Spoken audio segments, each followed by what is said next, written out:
I'm going to explain Sudan's war in the clearest way I can. It's a huge country with around 50 million people, and it's being ripped apart by a brutal conflict that's created the largest humanitarian crisis since records began. There are two main rival sides, and control of the country is basically split between them. The Sudanese Armed Forces, or SAF, control the east, north, and center, including the capital, Khartoum. They're led by General Burhan. And the Rapid Support Forces, or RSF, control a large area in the west. They're a paramilitary group led by this man, who's known as Hemeti. With the way things are going, some people think this split could end up becoming permanent. And Sudan's actually been split before, when South Sudan seceded and became its own country in 2011. This big concern and big fear that we're looking at Sudan once again dividing itself. Now, Sudan is super diverse. There are lots of different ethnicities and tribes. I think more than 500, and some identify as Arabs, like originally from Arab tribes, and some are identified to be African, which are closer to sub-Saharan African tribes. This is also a product of British colonization, this creation of these African identities versus Arab identities. And that division is one of the dynamics that's playing out in this war. To understand how, you need to know about Omar al-Bashir. He was an authoritarian leader who ruled Sudan for 30 years from the late 1980s. While he was president, Bashir, who's from a Sudanese Arab tribe, was accused of favoring Arab communities from areas in the north and near the capital, giving them top positions in the state and the army, for example. That created resentment among non-Arab, or what are sometimes referred to as African communities, which are mostly concentrated in regions further away. There has been, historically speaking, a lot of marginalization of African tribes by the elites who are mostly belong to like quote-unquote Arab tribes from Khartoum. Now in 2003, some non-Arab groups in the western region of Darfur launched an armed rebellion against Bashir's Arab-dominated government. Bashir responded by funding militias from Arab communities in Darfur to fight the rebels. Those militias were known as the Janjaweed. Side note, the Arab communities that the Janjaweed came from were predominantly nomadic herders, whereas non-Arab groups in Darfur were typically settled farmers. And there was already competition and conflict between those communities over land and water. Bashir was accused of exploiting those divisions by arming the Janjaweed. The Janjaweed went on to carry out a genocide against Darfur's non-Arab communities, killing around 300,000 people and setting fire to entire villages. In 2013, Bashir's government rebranded the Janjaweed as the Rapid Support Forces, with Hemeti as their leader. So that's how the RSF came about. Remember, they're one of the two main sides in the current war. The RSF were essentially a paramilitary force under the president's control, but separate to the official army, the Sudanese Armed Forces. That's the other main player in today's war. So the RSF and SAF were essentially on the same side. They were both part of Sudan's security system under President Bashir. Then, in 2019, this happened. There were big pro-democracy protests against Bashir's government.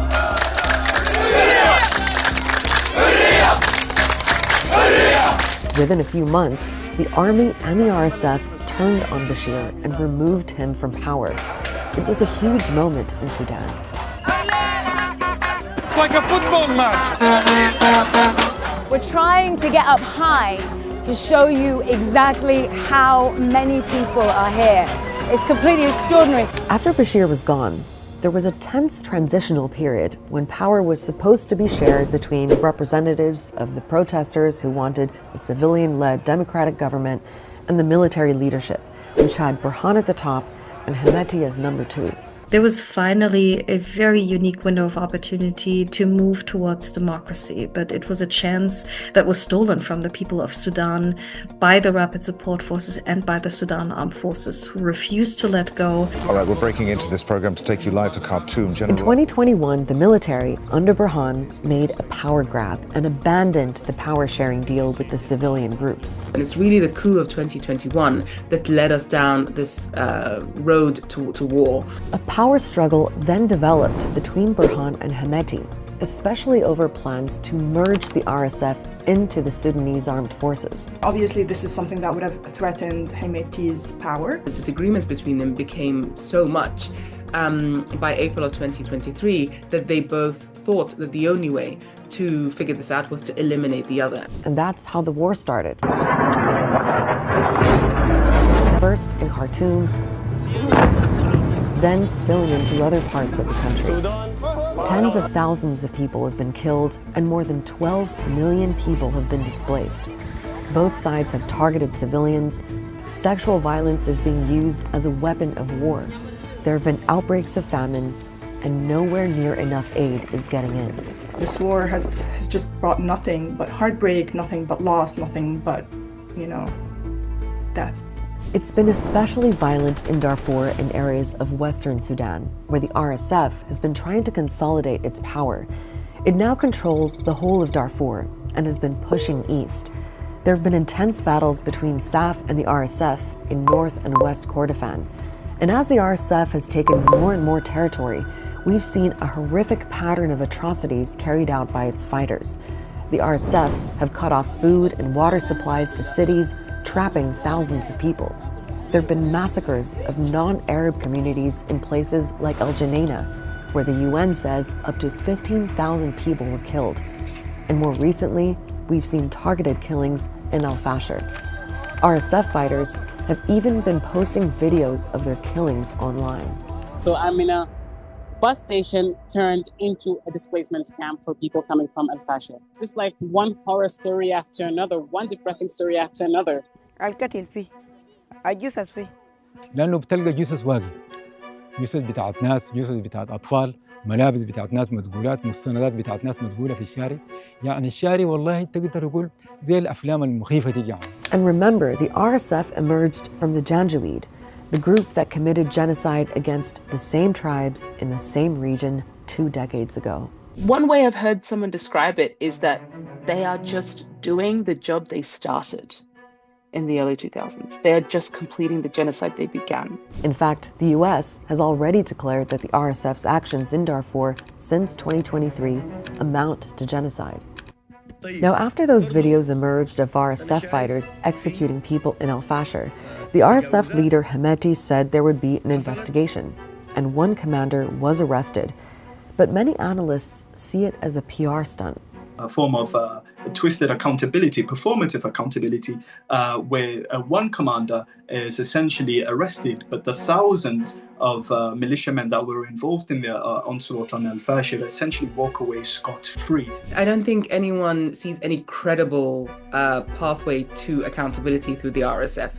Now, another aspect to this war is the role of outside players who are providing political support and in some cases, weapons to the competing sides.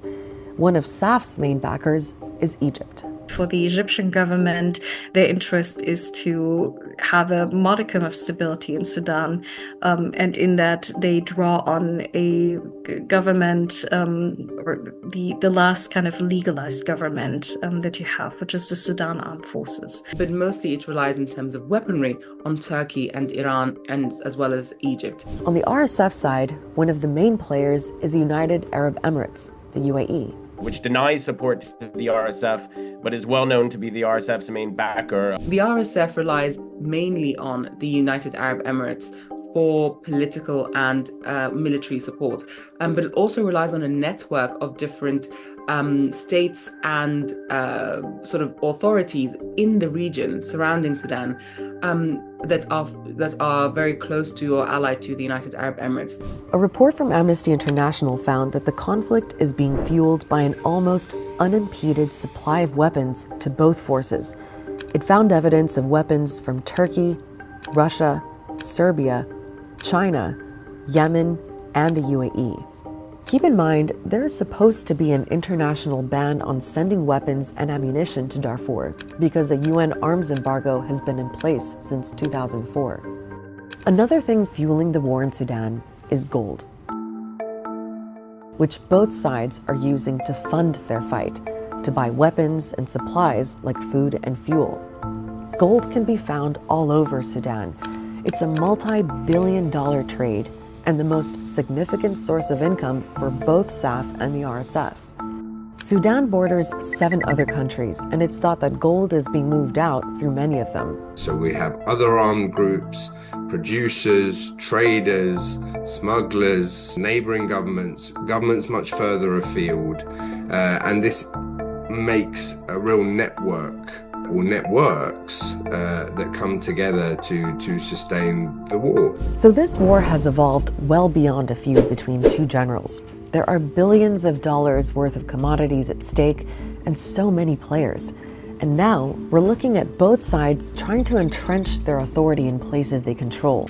Both SAF and the RSF have actually set up rival governments in Port Sudan and Niala. It's just really important to stress that none of these 2 governments have full legitimacy. One of them was born out of a coup against the civilian government and the aspirations of the revolution, and the other one, came out of mass killing and murder and ethnic cleansing of the Sudanese people. I often talk about this not as a civil war, but a counter-revolutionary war, a war against civilians, a war punishing civilians for the audacity of trying to have, their own kind of government. There has been diplomacy going on to try to bring an end to the war, at least to pause fighting and get aid to people. That's been led by a group of countries known as the Quad, the US, Egypt, Saudi Arabia, and the UAE. But attempts to reach a diplomatic solution so far haven't succeeded. There are talks of a peace agreement between the army and the RSF, but when you look at the time that this mediation comes and you look at the map, if such mediation or if such a peace materializes, then the RSF is not going to want to give up its area of control. If you already have power, why share it with someone else? We recently went to Syria to make a film on how the country is fighting for justice after more than 50 years of dictatorship and war. You can watch it here.